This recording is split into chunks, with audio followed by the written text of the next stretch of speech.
Sir ప్యానెల్లో ఉన్న మిత్రులందరికీ కూడా నమస్తే.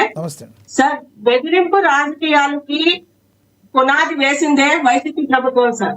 2019లో ప్రజలు వీళ్ళని నమ్మి 151 సీట్లు ఇస్తే వీళ్ళకి చేసిందేంటి? 5 సంవత్సరాలు అరాచక పాలన, బెదిరింపులు, భయం లేకుండా, బాధ్యత లేకుండా బెదిరిస్తూ ఈ రాష్ట్ర ప్రజల చేత చీకొట్టించుకుని 11 సీట్లకు పడిపోయిన పార్టీ వైసీపీ పార్టీ. ఈ రోజు వాళ్ళు ఓడిపోయినా కూడా ఏ మాత్రం భయం గాని బాధ్యత గాని లేకుండా సునీత గారు ఏం బెదిరించారు వైసీపీ వాళ్ళు? వైసీపీ వాళ్ళు ఏం బెదిరించారు? ఉదాహరణకి ఏం చెప్తారు మీరు? బెదిరించారండి, ఏం బెదిరించారు సార్? వాళ్ళు 5 సంవత్సరాలు చేసిందంతా బెదిరింపు రాజకీయమే సార్. ఇప్పుడు వాళ్ళ ఎమ్మెల్సీ ఉన్నాడు, డ్రైవర్ ని చంపి డోర్ డెలివరీ చేసేసాడు. అది ప్రజలు బెదిరింపులు కాదంటారా?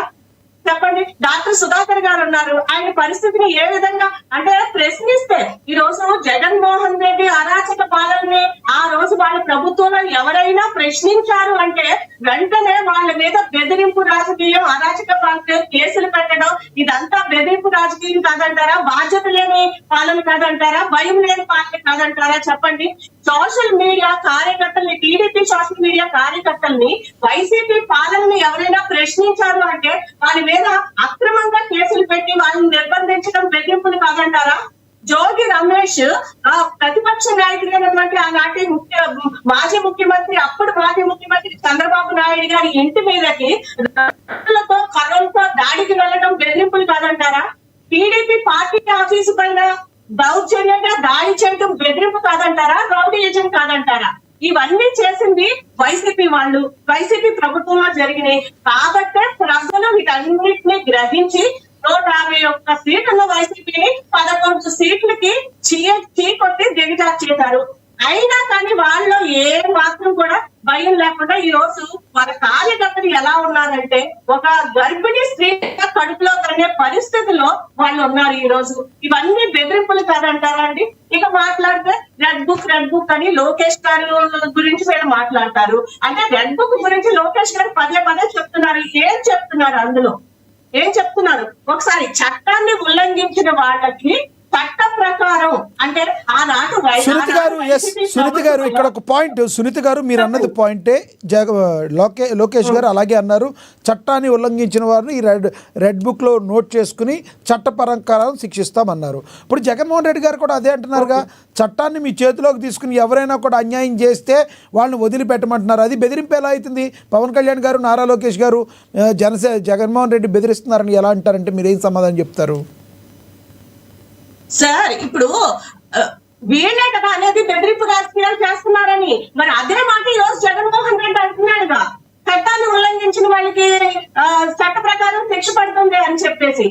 మరి ఇప్పుడు లోకేష్ గారు చెప్పింది సార్ అంటే ఇక్కడ లోకేష్ గారి గురించో జగన్మోహన్ రెడ్డి గారి గురించో కాదు, పవన్ కళ్యాణ్ గారు అన్నారు, మీరు బెదిరింపు రాజకీయాలు వద్దు, పెట్టుబడులు పెట్టేవాళ్ళని వచ్చేవాళ్ళని మేము అది చేస్తాం ఇది చేస్తాం, మేము వచ్చాక మిమ్మల్ని చుట్టూ తిప్పుతాం, మొత్తం ఏదైతే ఉందో మొత్తం జీరో చేస్తామని మాట్లాడుతున్నారు. ఈ పవన్ కళ్యాణ్ గారు మాట్లాడిందని మీరు యాక్సెప్ట్ చేస్తారా, చేయరా?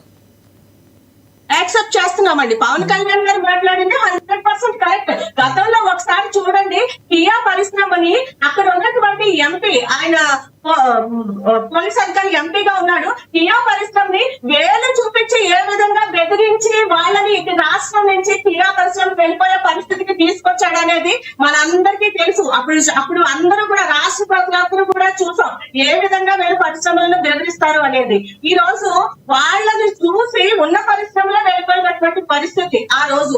ఈ రోజు లోకేష్ గారు దేశాలు తిరిగి ఐటీ పరిశ్రమలన్నింటినీ 100 కొద్ది పరిశ్రమలు ఈ రోజు రాష్ట్రానికి వస్తుంటే ఈ గవర్నమెంట్ కి వస్తున్నటువంటి గ్రాఫ్ చూసి వీళ్ళు ఏ విధంగా అయినా సరే వాళ్ళని బెదిరించి రాకుండానే ప్రయత్నాలు చేయడం అనేది కూడా 100% కరెక్ట్ సార్. ఈ రోజు పవన్ కళ్యాణ్ గారి మాటలతో మేము పూర్తిగా ఏకీభవిస్తున్నాం. రైట్ సునీత గారు, మీరు కంక్లూడ్ చేద్దరు కానీ ముందు మోహన్ రెడ్డి గారు కంక్లూడ్ చేస్తారు టాపిక్ మీద. మోహన్ రెడ్డి గారు కంక్లూడ్ చేయండి సార్. మనము కేఎస్ ప్రసాద్ గారు లాంటి సీనియర్లు దొరికినప్పుడు అదృష్టంగా భావించుకొని మనం ఆయనలో గౌరవించాలి. అంటే ఆయన గతంలో మేమిద్దరం కూడా తిట్టుకున్నాము, అంటే నేను తిట్టలే, ఆయన తిట్టా నన్నే. అయినా నేను ఎప్పుడు పెద్దగా ఆయన మీదకి పోవడం లేదు. ఎందుకంటే ఏ రాజకీయ పార్టీకి లేని వ్యక్తులు వాళ్ళు, అలాంటి వ్యక్తులు మధ్యలో మంది కానీ వాళ్ళది కానీ తప్పు అనిపించినప్పుడు ఆ తప్పుని ఎత్తి చూపించాల్సినటువంటి బాధ్యత ఒక భారత పౌరుడిగా ఆయనకు ఉంది. అదే మాటలే ఆయన మాట్లాడుతాడు. దాన్ని మనం వేరే రకంగా తీసుకొని వాళ్ళని అవమానపరచడం, ఇంకోటి చేసి అసలు అలాంటి వాళ్ళు డ్రాప్ అయినారనుకో వ్యవస్థలో సంస్థలు చాలా ఇబ్బందులు అవుతాయి.